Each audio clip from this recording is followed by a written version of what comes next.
Radhe Radhe everyone. माघ का पावन पवित्र महीना पूर्ण होने वाला है और जिन लोगों ने माघ स्नान किया है उन सबको माघ स्नान का उद्यापन करना है ताकि उन्हें माघ स्नान का पूर्ण फल प्राप्त हो सके। देखिए, जब भी हम कोई व्रत या स्नान का संकल्प लेते हैं तो उसका उद्यापन जरूर करते हैं। उद्यापन करने के बाद ही हमारा संकल्प पूर्ण होता है। आज की वीडियो में हम जानेंगे कि माघ स्नान का उद्यापन हमें कब करना है, ये उद्यापन हम कैसे करते हैं, कौन कौन सी चीजें दान करनी है और ये दान हमें किसे देना है। यानी माघ स्नान के उद्यापन के विषय में संपूर्ण जानकारी आपको आज की वीडियो में मिलेगी। वीडियो को आप अंत तक जरूर देखना। तो देखिए, माघ स्नान का उद्यापन माघ पूर्णिमा के दिन किया जाता है। पूरा माघ का महीना हम सुबह सुबह उठ के ठंडे जल में स्नान करके माता तुलसी का, भगवान विष्णु का पूजन करते हैं। पूरा महीना माघ स्नान करने के बाद जब माघ पूर्णिमा आती है तो माघ पूर्णिमा के दिन हमें इसका उद्यापन करना होता है। तो देखिए, जब हम उद्यापन करेंगे, क्योंकि हमने माघ का पूरा महीना भगवान विष्णु और तुलसी जी का पूजन किया है, तो जब हम उद्यापन करेंगे तो भगवान विष्णु और तुलसी जी के निमित्त हमें कुछ दान करना होता है। तो देखिए, हम क्या क्या दान करेंगे वो मैं आपको दिखा देती हूँ। सबसे पहले तो हमें तुलसी माता के लिए एक साड़ी लेनी है। आप साड़ी या चुनरी कोई भी चीज ले सकते हैं।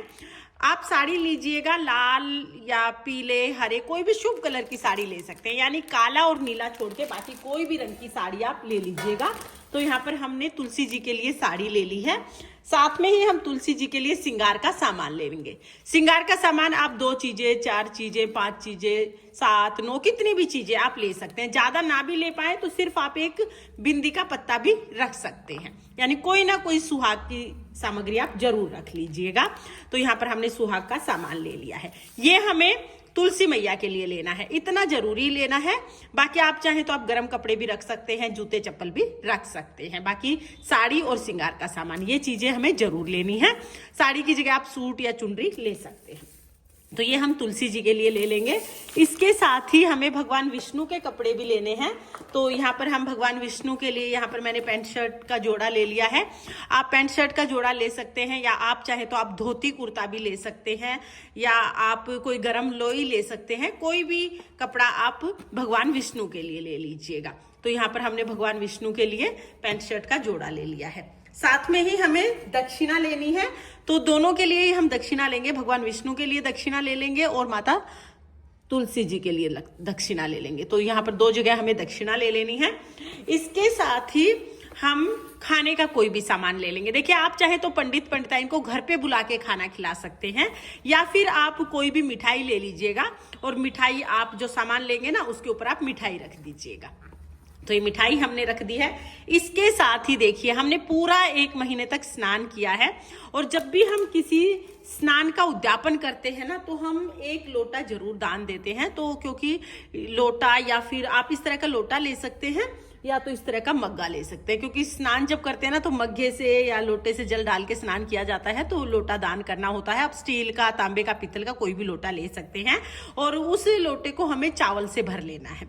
तो आप चाहे तो आप स्टील का लोटा ले लीजिएगा, उसे चावल से भर लीजिएगा, या आप चाहे तो इस तरह का जो मग्गा आता है जो बाथरूम में हम यूज करते हैं, तो इस तरह का मग्गा भी आप ले सकते हैं। अगर आप मग्गा ले रहे हैं तो उसको भी फिर आपको इससे, चावल से भर लेना है। यानी चावल हमें जरूर दान करना होता है। यहाँ पर हमने तुलसी जी के कपड़े ले लिए हैं, विष्णु भगवान के कपड़े ले लिए हैं, 1 लोटा हमने चावल ले लिया है। आप लोटा चावल का ले सकते हैं, या 1 मग्गा आप चावल का ले सकते हैं।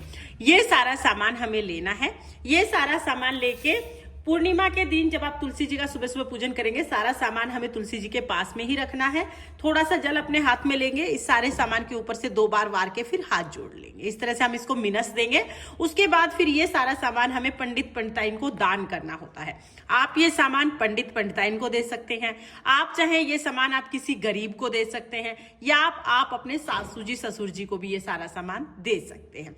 तो आप देख लीजिएगा, किसी गरीब को देना चाहे गरीब को दे दीजिएगा, मंदिर में पंडित पंडिताइन को देना चाहे तो उनको भी दे सकते हैं, या सास ससुर को भी दे सकते हैं।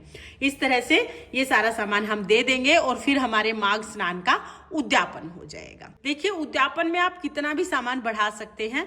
आप चाहे तो विष्णु भगवान के 5 कपड़े ले सकते हैं, आप चाहे तो तुलसी मैया के 5 कपड़े ले सकते हैं, सोने चांदी की चीज भी ले सकते हैं, कितना भी बढ़ा सकते हैं। लेकिन मैं आपको यहाँ पे कम से कम सामग्री दिखा रही हूँ जो जरूरी है। अगर आपने पूरे माघ मास स्नान किया है तो कम से कम इतना दान तो आप जरूर जरूर कीजिएगा। तो फ्रेंड्स, इस तरह से बहुत सरल तरीके से आप माघ स्नान का उद्यापन कर सकते हैं। माघ स्नान के उद्यापन की ये सरल विधि आपको कैसी लगी कमेंट करके जरूर बताना। और अगर ये वीडियो आपको पसंद आया हो, वीडियो आपके लिए थोड़ा बहुत भी यूजफुल हो, तो प्लीज वीडियो को लाइक कर देना। और हम महिलाएं घर में तीज त्योहार कैसे करते हैं ये देखने के लिए मेरे चैनल को सब्सक्राइब कर लेना। फिर मिलते हैं किसी और वीडियो में, तब तक के लिए जय श्री कृष्णा, राधे राधे।